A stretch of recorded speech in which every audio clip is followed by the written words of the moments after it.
Gaza के उत्तरी इलाके में एक छोटा सा लेकिन बहुत सुंदर गांव बसा हुआ है, बीत लहिया।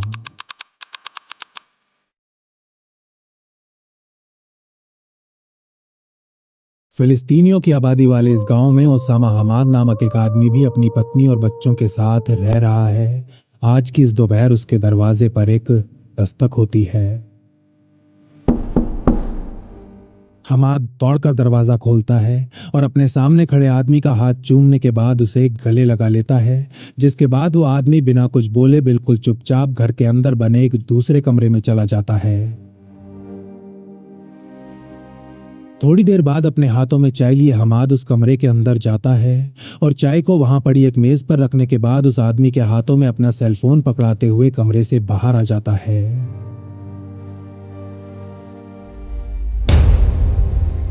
कमरे का दरवाजा बंद होते ही वो आदमी हमाद के सेलफोन से एक इंटरनेशनल नंबर मिलाता है और ठीक इसी समय उसके ऊपर उड़ रहे इजरायली एयरफोर्स के एक विशेष विमान में हलचल मच जाती है।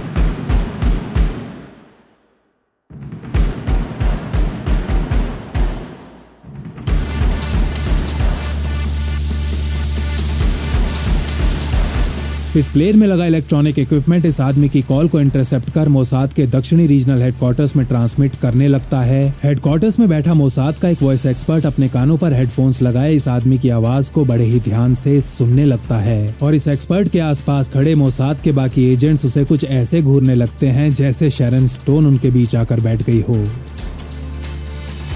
इंजीनियर ही बात कर रहा है ना?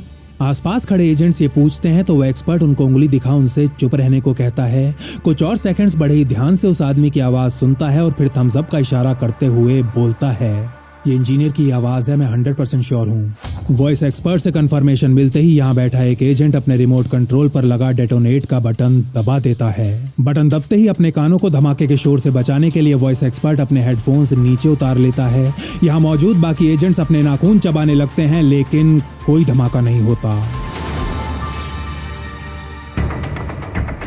हमाद के घर में बैठे उस आदमी की आवाज अभी भी मोसाद के हेडक्वार्टर्स में सुनाई दे रही थी, मतलब वो अभी भी जीवित था।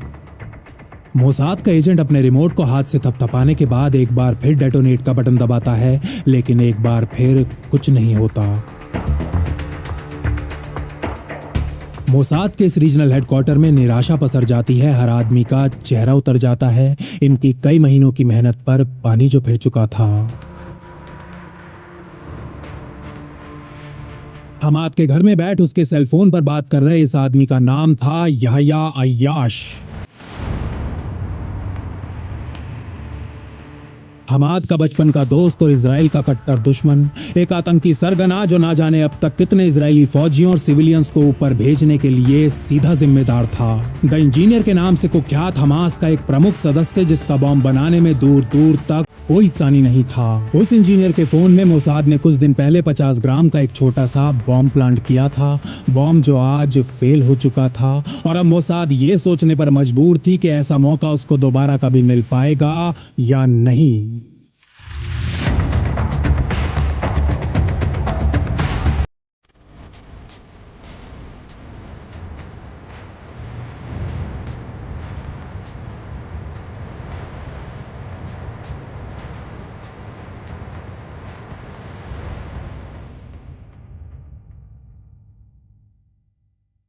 नमस्कार, जय मां भारती।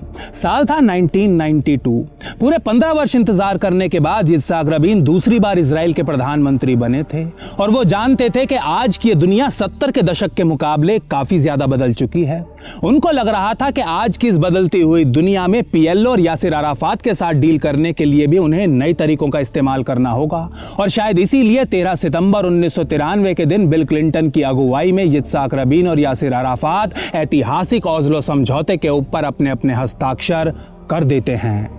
इस समझौते के अनुसार इजराइल अब फिलिस्तीनी धरती के ऊपर नए सेटलमेंट्स तो बना ही नहीं सकता था, बल्कि पहले से बने सेटलमेंट्स को भी उसे खाली करना था। वेस्ट बैंक, गाजा और आसपास के इलाकों में अब कानून व्यवस्था बनाए रखने की जिम्मेदारी नवनिर्मित पैलेस्टीनियन अथॉरिटी पीए को सौंप दी गई थी। कहने का मतलब ये कि अब आईडीएफ इन इलाकों से ऑपरेट करने वाले आतंकियों के खिलाफ किसी भी प्रकार की कार्यवाही नहीं कर सकती थी। क्योंकि प्रधानमंत्री रबीन ने अपने देश की आम भावना के विरुद्ध जा ये समझौता किया था, इसलिए उनको लग रहा था कि कम से कम अब तो यासिर अराफात पीएलओ और हमास के ऊपर लगाम जरूर कसेंगे। लेकिन इजराइल के दूसरे संस्थान जैसे कि आईडीएफ, मोसाद, शिन बेत अमान और यहां तक कि इजराइल की आम जनता को भी इस प्रकार की कोई खुशफहमी नहीं थी।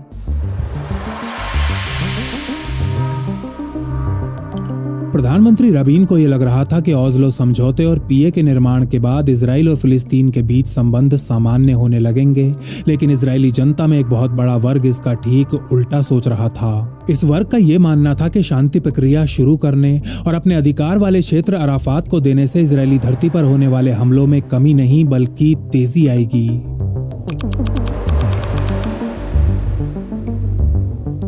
दुर्भाग्यवश इस बार इजराइल की जनता बिल्कुल ठीक सोच रही थी। ओस्लो समझौते के ठीक एक साल बाद 19 अक्टूबर 1994 के दिन तेल अवीव के एक बस स्टैंड पर आत्मघाती हमला होता है जिसमें कुल 22 लोग मारे जाते हैं। 22 लोग जिनमें से 21 इजरायली फौजी थे। इस हमले के लिए जिम्मेदार व्यक्ति को मोसाद बहुत अच्छे से जानती थी और अब उस व्यक्ति का इस दुनिया से जाने का समय आ चुका था। इस व्यक्ति का नाम था फती शकाकी, पीआईजे नामक एक आतंकी संगठन का फाउंडर जो 1988 में गाजा से भागकर लेबनान चला गया था और ईरान द्वारा दिए गए हथियारों और पैसों की सहायता से दमास्कस में अपना बेस बना पिछले कई सालों से इजरायली धरती पर सफल हमले करवाता आ रहा था। लेकिन 19 अक्टूबर के दिन हुआ यह हमला मोसाद के लिए शकाकी के ताबूत में आखिरी कील होने वाली थी।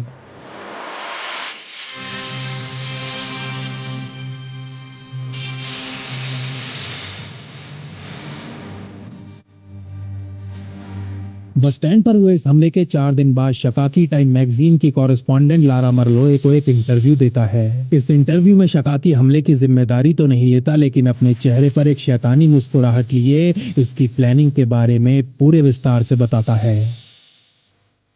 जिस समय शकाकी इंटरव्यू दे रहा था उस समय तक मोसाद हेडक्वार्टर्स में पड़ा उसके नाम का रेंट पेज 3 दिन पुराना हो चुका था। मतलब ये कि प्रधानमंत्री यित्ज़हाक रबीन फती शकाकी के डेथ वारंट पर अपने हस्ताक्षर कर चुके थे।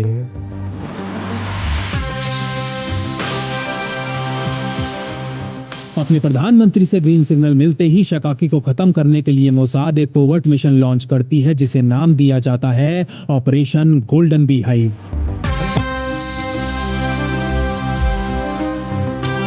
दमास्कस में शकाकी के ऑफिस और घर दोनों ही जगहों के फोन्स को वायर टैप कर लिया जाता है और कुछ महीनों की सर्वेलेंस के बाद मोसाद के पास उसके क्षण क्षण की डिटेल्स होती हैं, जैसे कि वो कब सोता है, कब उठता है, कितने बजे ऑफिस के लिए निकलता है, कितने बजे वापस आता है, रास्ते में किस किस से मिलता है, उसके कितने अफेयर्स चल रहे हैं इत्यादि।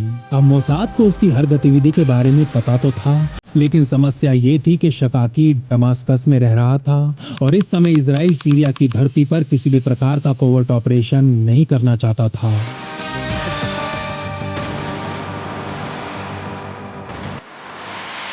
ये वो समय था जब इजराइल और सीरिया के बीच औपचारिक रूप से शांति वार्ता चल रही थी और इसीलिए इजराइल की मिलिट्री इंटेलिजेंस के चीफ उरी सागी को यह लग रहा था कि यदि इस समय दमास्कस में शकाकी को मारा गया तो ये पूरी की पूरी शांति वार्ता खटाई में पड़ सकती है। लेकिन शकाकी को दमास्कस के बाहर मारना भी तो कोई बच्चों का खेल नहीं था। यदि कभी कभार वो सीरिया से बाहर निकलता भी था तो केवल ईरान या फिर दूसरे अरब देशों में जाने के लिए, ऐसे देश जहां उसको हाथ लगाना शेर की मांद में घुस के उसके मुंह से निवाला छीनने के बराबर था।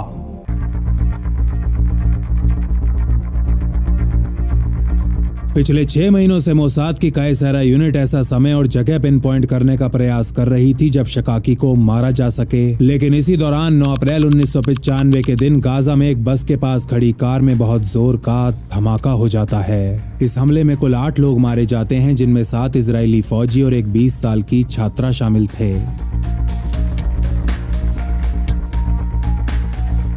इधर शकाकी का संगठन पीआईजे इस हमले की जिम्मेदारी लेता है और उधर प्रधानमंत्री रबीन अपना आपा खो बैठते हैं। वो मोसाद चीफ से बस इतना जानना चाहते थे कि शकाकी नाम के इस आतंकी की सांसें आखिर अब तक क्यों चल रही हैं।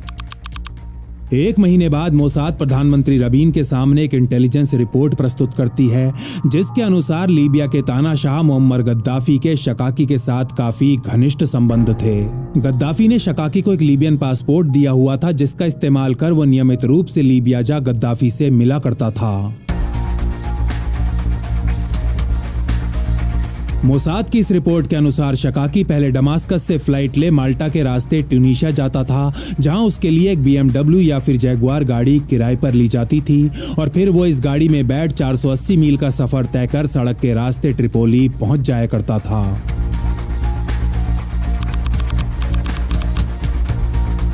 शकाकी के पीछे लगे मोसाद को पूरे 6 महीने हो चुके थे, लेकिन वो अभी तक उस तक पहुंचने में पूरी तरह नाकाम रही थी कि तभी अक्टूबर में एक दिन उसके ऑफिस फोन्स को टैप कर रहे मोसाद एजेंट को कुछ सुनाई देता है। वो सुनता है कि गद्दाफी का पीए लीबिया में होने वाली अरब देशों की एक कॉन्फ्रेंस के लिए शकाकी को आमंत्रण दे रहा है, एक आमंत्रण जिसे शकाकी चाहकर भी नहीं ठुकरा सकता था।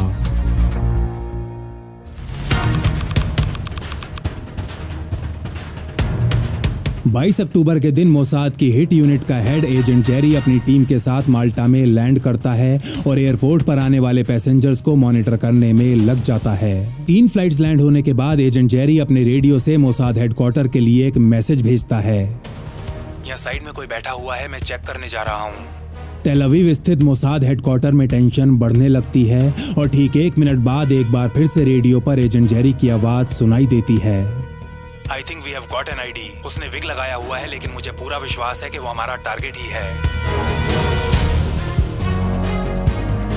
मोसाद जानती थी कि ट्यूनीशिया जाने से पहले या फिर वहां से लौटते समय शकाकी माल्टा के डिप्लोमेट होटल में 1-2 रातें जरूर गुजारता है। यही वो समय होता है जब वो जी भर के अय्याशी करता है, लेकिन इस बार शकाकी एयरपोर्ट से बाहर नहीं निकलता, बल्कि माल्टा की फ्लाइट में बैठ सीधा टेक ऑफ कर जाता है।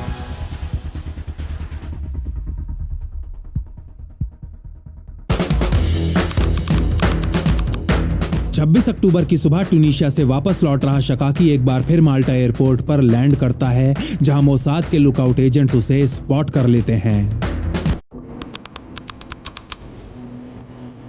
इसके बाद ठीक 10 बजे डिप्लोमेट होटल की लॉबी में तैनात एजेंट्स ये कंफर्म करते हैं कि शकाकी होटल पहुंच चुका है। शकाकी टैक्सी से होटल आया था और उसने केवल एक रात के लिए ही चेक इन किया था। मोसाद के इन एजेंट्स के अनुसार वो किसी को भी अपना सामान नहीं उठाने दे रहा था और जिस कमरे में वो ठहरा हुआ था उसका नंबर था 616।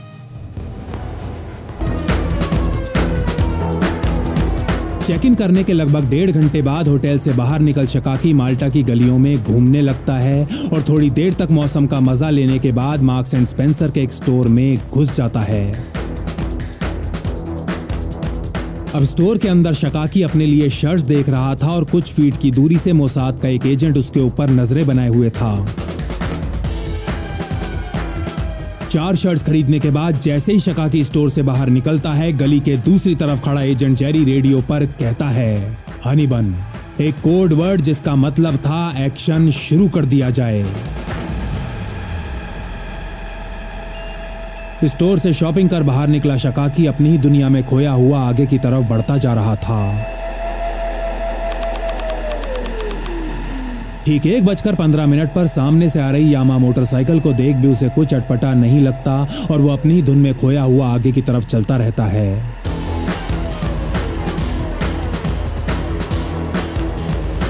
उसके पास पहुंचकर ये मोटरसाइकिल बहुत ज्यादा धीरे हो जाती है और तभी पिछली सीट पर सवार आदमी अपनी कमर से साइलेंसर लगी एक पिस्तौल निकालता है और फिर बिजली की रफ्तार से 2 गोलियां उसके सर में और एक गर्दन में उतार देता है।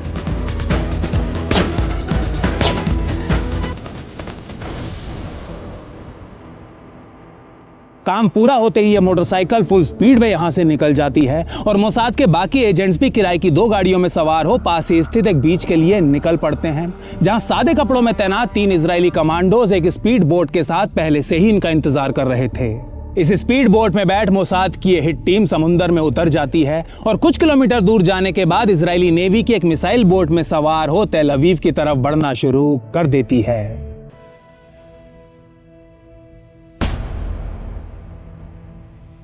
ऑपरेशन गोल्डन बी हाइव सफल हो चुका था और इससे उत्साहित प्रधानमंत्री रबीन मोसाद को हमास के बाकी लीडर्स की हिट लिस्ट बना उनके ऊपर भी इंटेलिजेंस इकट्ठा करने का आदेश दे देते हैं। मोसाद की इस हिट लिस्ट में सबसे पहला नाम था याह्या अय्याश, द इंजीनियर के नाम से कुख्यात हमास का आतंकी नेता, जिसको इजराइल में होने वाले आत्मघाती हमलों का जनक कहा जाता था। 1993 से लेकर 95 के बीच केवल इन 2 सालों में ही अय्याश इजरायली धरती पर 9 बार आत्मघाती हमले करवा चुका था, हमले जिनमें 56 लोग मारे जा चुके थे जबकि 387 घायल हुए थे।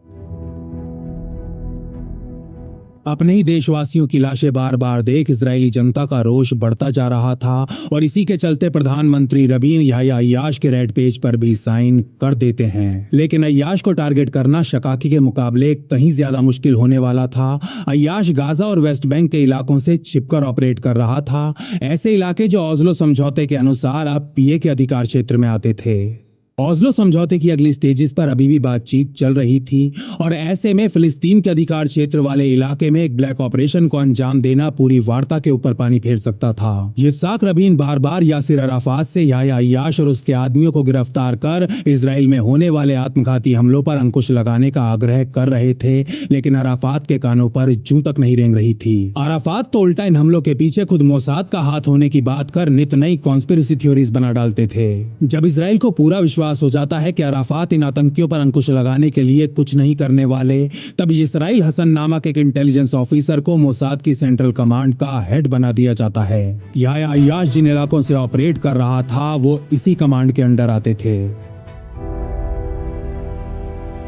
अपनी नई पोस्ट पर आने के बाद इसराइल हसन अय्याश के ऊपर जो भी थोड़ी बहुत इंटेलिजेंस उपलब्ध थी उसे रिव्यू करने में लग जाते हैं। वो देखते हैं कि पिछले लगभग 1 साल से मोसाद और शिन बेत का कोई भी अंडरकवर एजेंट अय्याश के निकट नहीं पहुंच पाया है और इसी कारण उसकी लोकेशन के ऊपर किसी भी प्रकार की इंटेलिजेंस इन रिपोर्ट्स में नहीं है, सिवाय एक रिपोर्ट के जिसके अनुसार अय्याश मोसाद के डर से पोलैंड भाग चुका था और अब वहीं छिपकर रह रहा था।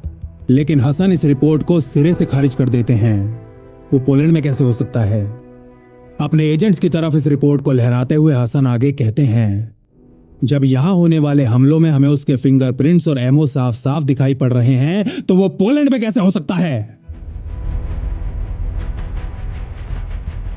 अपने एजेंट्स पर भड़ास निकालने के बाद हसन एक गिलास पानी पीते हैं और फिर अपनी बात आगे पूरी करते हैं।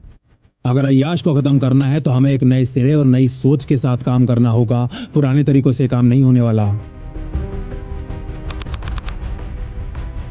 इसके कुछ दिन बाद इसराइल हसन अपने कुछ मुट्ठी भर एजेंट्स और कमांडर्स की एक टीम तैयार कर उनके सामने अय्याश को हिट करने का प्लान प्रस्तुत करते हैं। याह्या अय्याश द इंजीनियर को खत्म करने वाले इस प्लान को नाम दिया जाता है ऑपरेशन क्रिस्टल। यहाँ क्रिस्टल अय्याश को दिया गया कोड नेम था।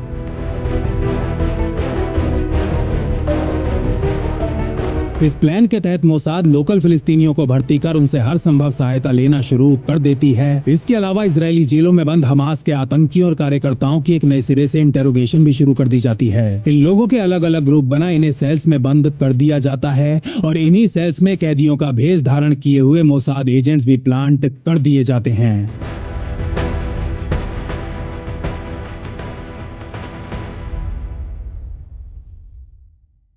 जल्द ही हसन का प्लान काम करने लगता है और मोसाद को पता चलता है कि अय्याश जरूरत से कहीं ज्यादा चालाक आदमी है। वो बहुत पहले ही लैंडलाइन और सेल फोन्स का पूरी तरह त्याग कर चुका है। वो निरंतर अपनी जगह बदलता रहता है, किसी एक जगह पर लगातार 2 रातें कभी भी नहीं बिताता और सबसे ज्यादा जरूरी बात यह कि वो अपने अलावा और किसी पर बिल्कुल भी विश्वास नहीं करता। इसके बाद अगले कई महीनों तक मोसाद और शिन बेत के एजेंट्स गाजा में दिन रात अय्याश को ट्रैक करने का प्रयास करते रहते हैं। वो उसके व्यवहार, रूटीन और सिक्योरिटी में ऐसे पैटर्न्स या फिर भूल चूक को आइडेंटिफाई करने का प्रयास कर रहे थे जिसका इस्तेमाल कर उस तक पहुंचा जा सकता हो।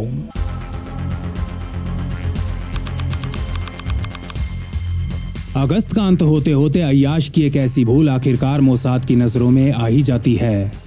अपने एक स्थानीय फिलिस्तीनी सोर्स से मोसाद को इंटेलिजेंस मिलती है कि फोन करने के लिए अय्याश कभी कभी अपने एक बचपन के दोस्त ओसामा हमाद के घर आता रहता है।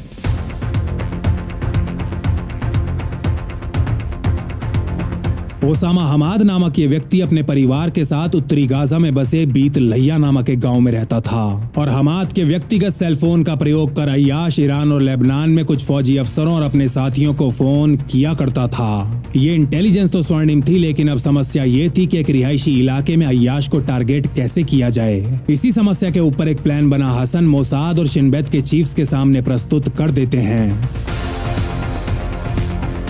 हमाद के घर पर अय्याश हमेशा ड्राइंग रूम के साथ वाले कमरे से कॉल्स किया करता था और हसन के इस प्लान के अनुसार मोसाद की बर्ड्स यूनिट के कुछ ऑपरेटिव्स रात के समय इस कमरे में घुसने वाले थे। हसन इस कमरे में एक बॉम्ब, कैमरा और कुछ माइक्स प्लांट करवाना चाहते थे। जैसे ही अय्याश इस कमरे में आकर बैठता, कैमरा उसकी फोटो खींचता, माइक उसकी आवाज कैच करता और जैसे ही ये दोनों चीजें मैच होती, रिमोट के जरिए बॉम्ब को ट्रिगर कर दिया जाता।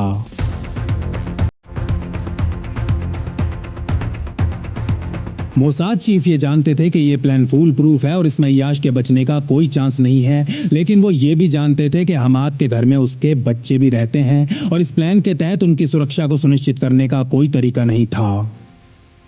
हसन, छोटा बॉम्ब ढूंढो, इतना छोटा कि अय्याश के अलावा उस घर में बाकी किसी को एक भी खरोंच ना आए।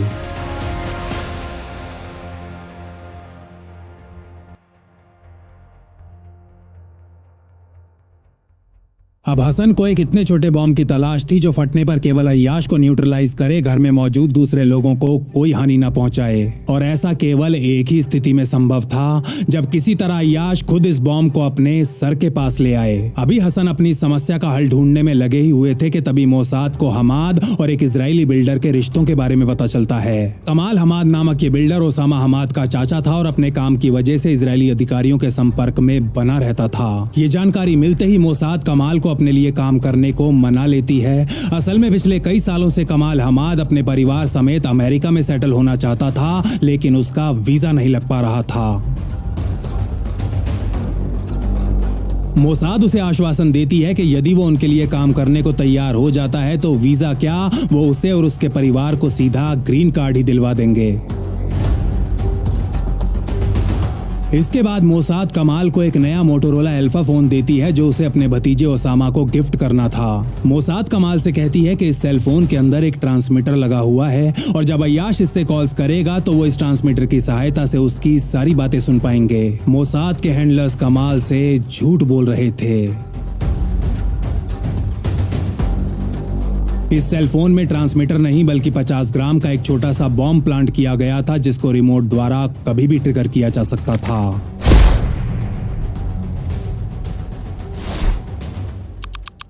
आखिर वो दिन आ ही जाता है। 28 अक्टूबर के दिन अय्याश हमाद के घर आता है और ड्राइंग रूम के साथ वाले कमरे में जाकर बैठ जाता है। कुछ मिनट बाद हमाद चाय और अपना सेलफोन लिए उस कमरे में जाता है और दोनों ही चीजें अंदर छोड़ देता है। हमाद के बाहर जाते ही अय्याश उसके इस नए मोटोरोला फोन से एक कॉल मिलाता है। उसके ठीक ऊपर उड़ रहा आईएएफ का विशेष विमान उसकी इस कॉल को इंटरसेप्ट कर मोसाद के रीजनल हेडक्वार्टर्स में ट्रांसमिट करने लगता है। यहाँ बैठा मोसाद का वॉइस एक्सपर्ट अय्याश की आवाज सुन उसकी आइडेंटिटी को कंफर्म करता है और कंफर्मेशन मिलते ही एक एजेंट अपने रिमोट में लगा डेटोनेट का बटन दबा देता है। लेकिन कुछ नहीं होता, कोई धमाका नहीं होता, कोई शोर नहीं मचता और अय्याश बिल्कुल वैसे ही फोन पर अपनी बात करता रहता है। साफ था कि किसी टेक्निकल खराबी के चलते सेलफोन के अंदर लगाया गया सूक्ष्म बॉम्ब डेटोनेट नहीं हो पाया था, लेकिन अच्छा समाचार ये था कि ये बॉम्ब डिस्कवर भी नहीं हुआ था। मतलब ये कि मोसाद का एक कोवर्ट प्लान अभी भी पूरी तरह गुप्त था। अगले दिन कमाल हमाद अपने भतीजे से मिल उससे कहता है कि उसे 2-3 दिन के लिए फोन वापस चाहिए होगा क्योंकि इसकी बिलिंग में कुछ प्रॉब्लम आ रही है। ये कहने के बाद वो फोन को हमाद से ले सीधा अपने मोसाद हैंडलर के पास जाता है और हैंडलर इस फोन को शिन बेत की लैब तक पहुंचा देता है। लैब में वो प्रॉब्लम फिक्स करने के बाद एक बार फिर कमाल के हाथों इस फोन को हमाद तक पहुंचवा दिया जाता है और एक बार फिर तनाव से भरा इंतजार का खेल शुरू हो जाता है।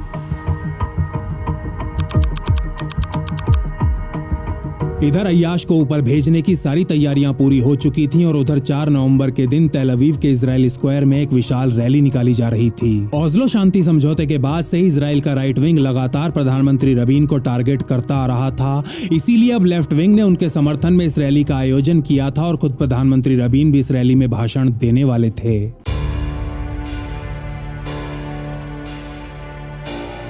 4 नवंबर के इस अभागे दिन शाम को ये रैली शुरू हो जाती है। रबीन यहाँ मौजूद 1 लाख लोगों की भीड़ के सामने एक बहुत ही भावुक भाषण देते हैं। रैली खत्म हो जाती है और रबीन स्टेज से नीचे उतर वहाँ मौजूद लोगों से हाथ मिलाते हुए अपनी आर्मर्ड गाड़ी की तरफ बढ़ना शुरू कर देते हैं कि तभी वहाँ तैनात एक सीक्रेट सर्विस एजेंट की नजरें एक पतले से लड़के पर पड़ती हैं जो प्रधानमंत्री के रास्ते में खड़ा हुआ था।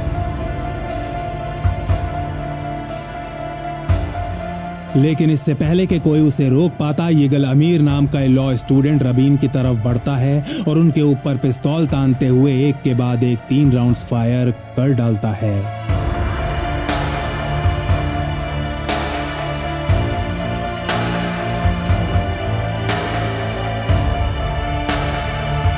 किसी ने नहीं सोचा था कि प्रधानमंत्री yitzhak रबीन को ओस्लो समझौते की इतनी बड़ी कीमत चुकानी पड़ेगी कि उनके अपने ही देश का एक छात्र, एक यहूदी नौजवान उनकी जान ले लेगा।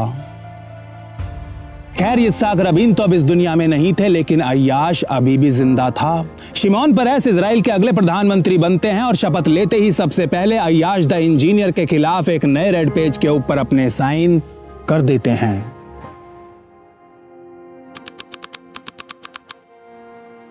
5 फरवरी 1996 की सुबह अय्याश हमाद के घर आता है और हमेशा की तरह उसका फोन ले अंदर वाले कमरे में जाकर बैठ जाता है।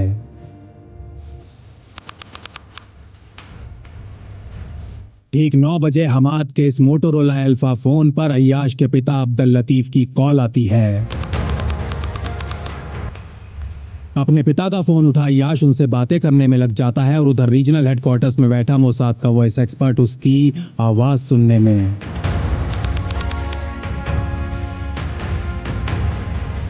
अब आप कैसे हो? आजकल आपकी बहुत याद आती है। आप जानते हो ना मैं आपसे कितना प्यार।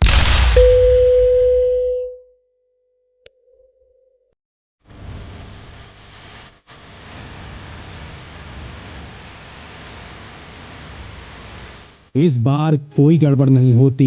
अय्याश के मुंह से निकले ये शब्द मोसाद के लिए काफी थे।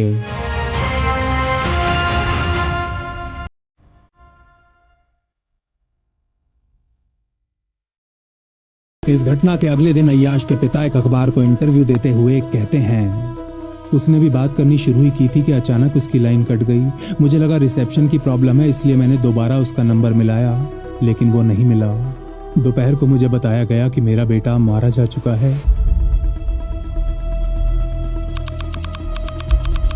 अगले दिन गाजा में यहया अय्याश उर्फ द इंजीनियर का अंतिम संस्कार किया जाता है, जिसमें हजारों की भीड़ हिस्सा लेने आती है। इसी रात वेस्ट बैंक में अय्याश की शोक सभा का भी आयोजन किया जाता है और इस सभा की आड़ में हमास के ऑपरेटिव्स कई आत्मघाती बॉम्बर्स को भर्ती करते हैं।